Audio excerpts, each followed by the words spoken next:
Hey Kelly, tracking UK wildlife and how to get started? You ask the question, we answer the question. Let's have a proper look, shall we?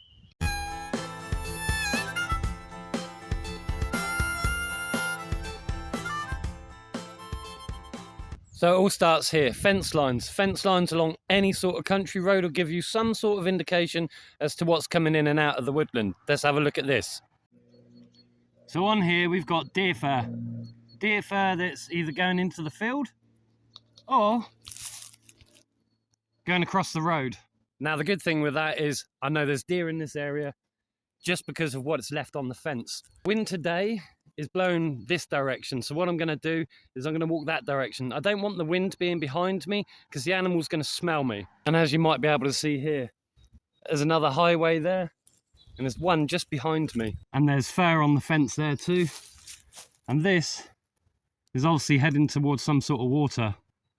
Now for the beginner starting out, what you might want to consider is just after rainfall or when it's been wet for a while.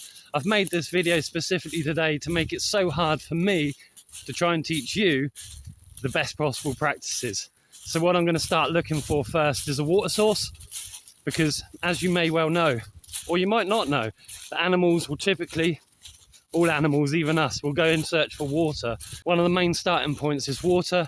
Not only that, is you've got nice soft substrate, nice soft mud and areas around which can give you nice defining prints and tell you what's in that area. Here, for instance, I'll put it up on the screen in a minute. I'm that close to a road and I have found the water. These animals are moving quite fast through here. As you can expect, they'll be on the side of the road. So they're not inherently coming down to drink water, as you can see. You see that step there? And there, and there, and there, and there. And what they've done is cross over to the other side. Now that there behind me is a farmer's field. There's a nice big woodland here. I've got a funny feeling we might be able to find something, or at least find some more sign. I've come down this highway bit here, I'll leave it up on the screen. I found a grey squirrel, but what I was looking for on the ground is things like this.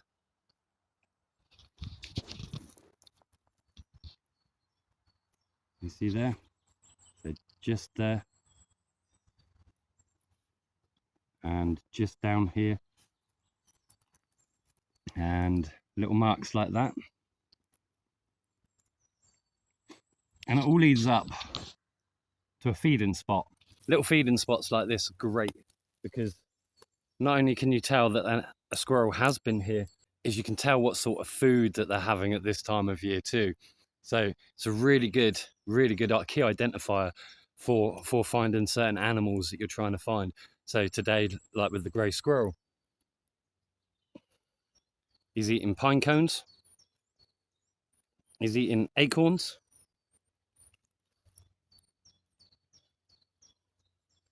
and that's about it for this one. Another thing to keep an eye out for is things like this. See the scratches? That's where a squirrel's obviously scrambled up quite fast after he's been eaten. He was disturbed and run up into the tree. So you can always find things like that too. They also like to gnaw on trees, like you can see here. Another real key identifier as well. Try to get into the mindset of the animal. Like, what would you be doing if there was danger on the ground level? Would you be up high eating like this one is? Trying out a bit of bark? Does it take your fancy? But this is what I meant by an animal highway.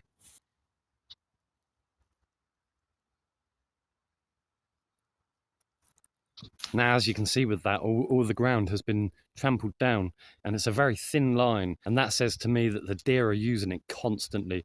They're going backwards and forwards, backwards and forwards. So let's see if we can find any more prints and hopefully some deer. Probably not, because the rutting season's over. So they'll be out grazing and doing all sorts of things, but they might be hiding still.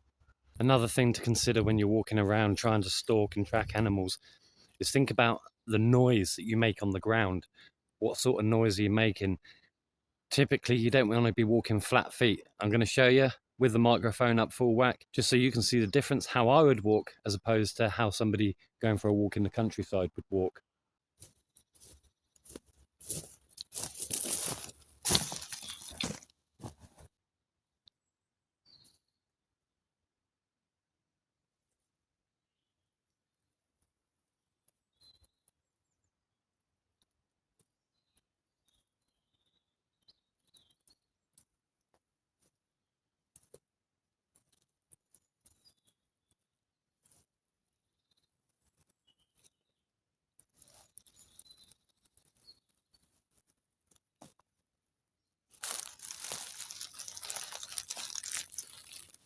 As you could see and tell by that, it's a lot more controlled doing a ghost walk. Now the ghost walk is by rolling the foot, slicing.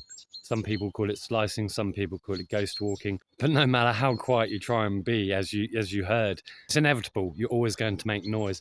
But having that slice or that ghost walking just helps to limit that noise, crack and crack, pop and crackle when you're busting through the woodlands and things like that. It's also about taking your time, being nice and slow, learning to read your environment, see what's around, what sort of things might be around in those moments. It's like here, for instance.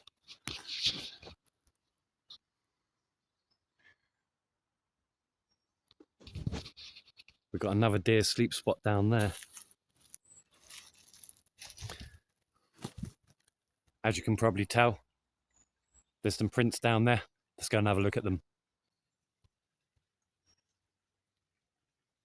I'll give you a close-up in a minute, but you can tell by these that it's being used back and forth. So this is a regular drinking spot, a regular crossing spot. I can see up there already. They're crossing here from the fields. So like I showed you roadside, they're going through that field and they're coming into the woodland here. Like with this photo on screen now, I'll put it up here. You can see in that image that the deer has slid as it's come down to the water source. And he's stopped. He's not running away. He's not rushing or anything like that. He's come down for a drink. And he's quite a big one. But also you can see on the other side of this bank, just over there, that they're crossing over here. They're quite relaxed. They're having a nice time. You know, there's no splatter marks behind it. And what do I mean by splatter marks?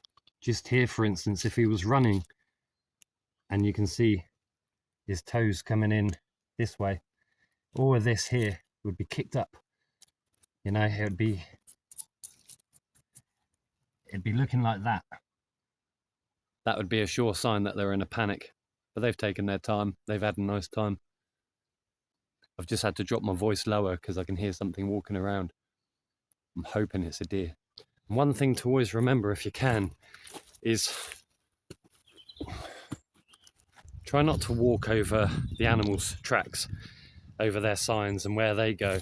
Always keep to the left or the right of those tracks, because then what you can start to do is determine how old that print is. You haven't spoiled it or put your print over the top of them, right? One of the main things about tracking, depending on what animals you're going for, is you're going to need some tools.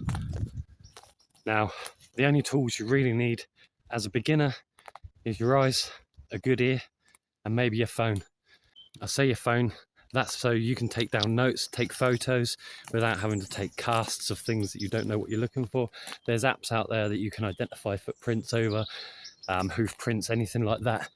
So the main sorts of things for you to start with right now: your eyesight, your ears, and your phone.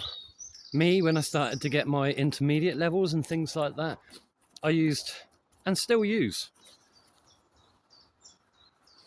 measuring tapes. Measuring tapes are great. What measuring tapes can do is they can tell you what animal it is. So you might go, okay, that's a deer. Is it a fallow deer? Is it a red deer? Is it a seeker deer? Muntjac? Anything like that?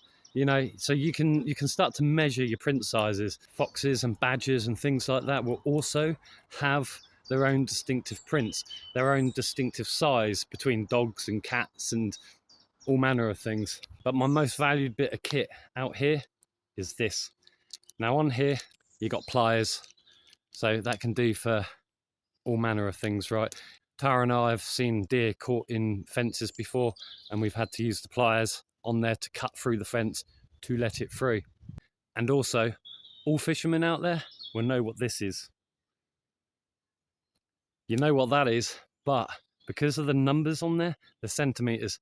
So instead of my measuring tape, I will always take my Leatherman. It's an unbranded one, it's not even a Leatherman. I will always take this with me because most animal prints in the UK, they're no longer than 7 centimeters, are they? It's quite a, well, as you can see. So instead of me having to keep getting my tape out and things like that, I always carry my multi-tool. I always carry it.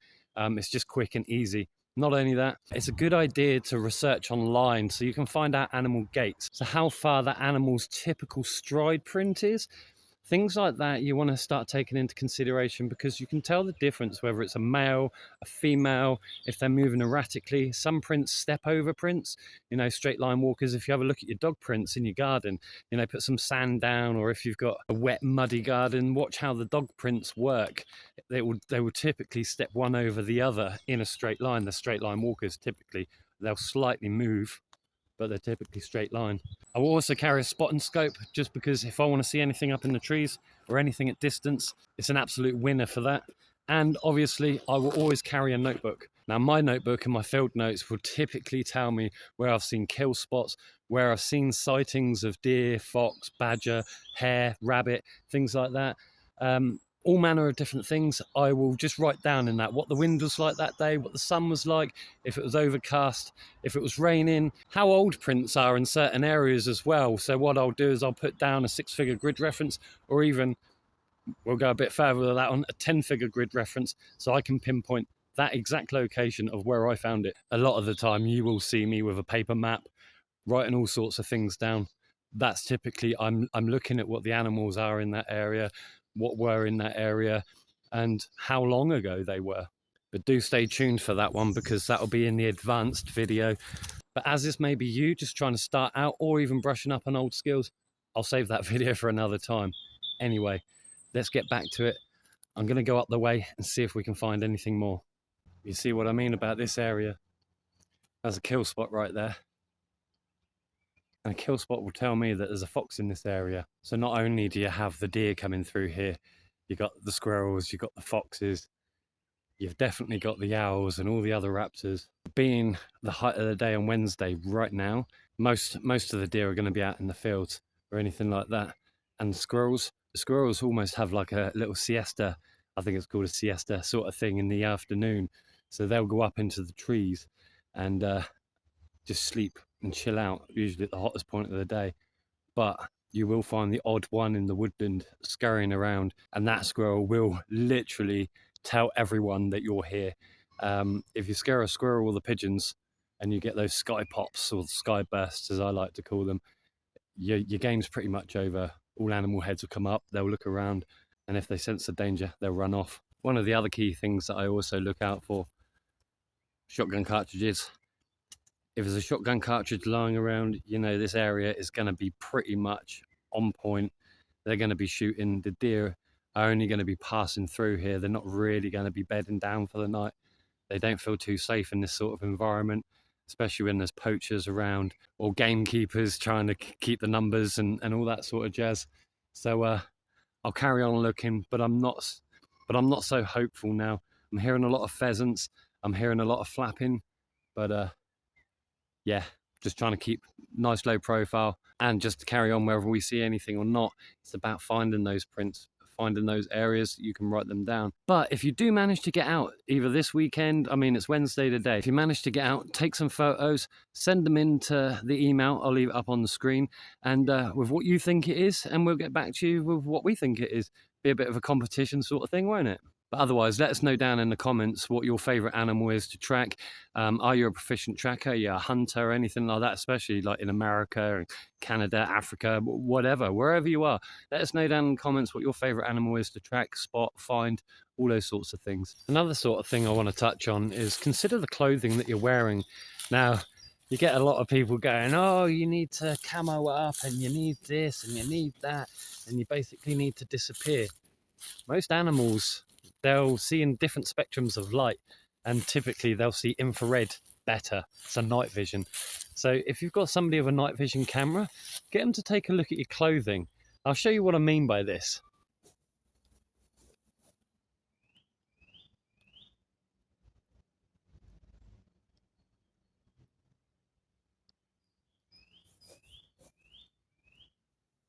Now, the point I'm trying to get across there is, as you saw from the straps on my chest rig and my clothing underneath, what happens with that is if you see from the rest of the woodland around you, you know, animals are going to see it like that, very flat, very grey. if you're wearing synthetic clothing and things like that, depending on what the clothing is, how much elastin it's got in it, how much fake stuff, how many real fibers and things like that are in it, it'll just go to show how discoverable you could be to an animal. I mean, obviously, if my hat's too black, I wouldn't be wearing my hat, I'd have my hood up. If my boots are too black and things like that, I would put mud on them just to cover over that sort of thing. So necessarily, you could walk around in an orange jumpsuit. As long as it looks grey on infrared, you will disappear to the animals. If you look like the back of my top and the strap, compared to the rest of the surroundings, you're just not going to blend in. So it doesn't necessarily matter the colour that you wear. It's more about what the actual clothing is made of, as opposed to what colour it is for you. You know, you might blend in with your camo stuff, but the animals, if it hasn't got the right blend of material in there and it shows up black on infrared, you're not going to win. You're going to scare them off every single time. Also, finding things like this is great because it's another indicative sign. It's just they're not about. See quite a big nest up in the tree up there. So another thing to look out for, it all depends on what you're trying to track and what sort of quarry you're going for. Quarry meaning animal. In here they've done quite a lot of woodland management. They've basically made new waterways and things like that, so they've probably just completely disturbed the area for the animals. What they used to call home is no longer home, it's more of a pastoral sort of area. They'll just come in here to eat, just to rest through the daytime, but they won't be in here at night time, I can guarantee that. You might get the odd one running through, but no, it's all quiet, very, very quiet. And also, I'll show you here another highway up to that rotten tree that you just saw with all the dirt. You see that line going through there? It goes all the way through there, behind this tree, and over to there. So they're coming in.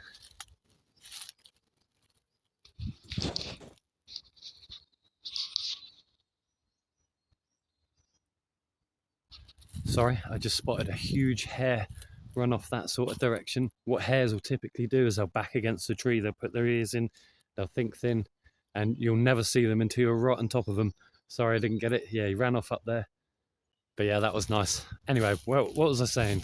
But the deer in this area, I don't think they're bedding down anymore.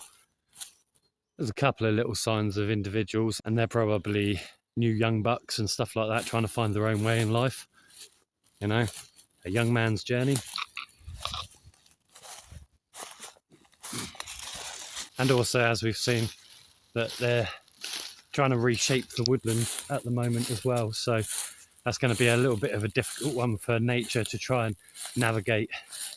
They don't really like human presence, so they just try and stay out the way, find somewhere new, or they'll stay on the boundaries, on the outskirts of these woodlands, so as not to be spotted, or they've got a quick, easy route out and don't have to navigate all of this lot.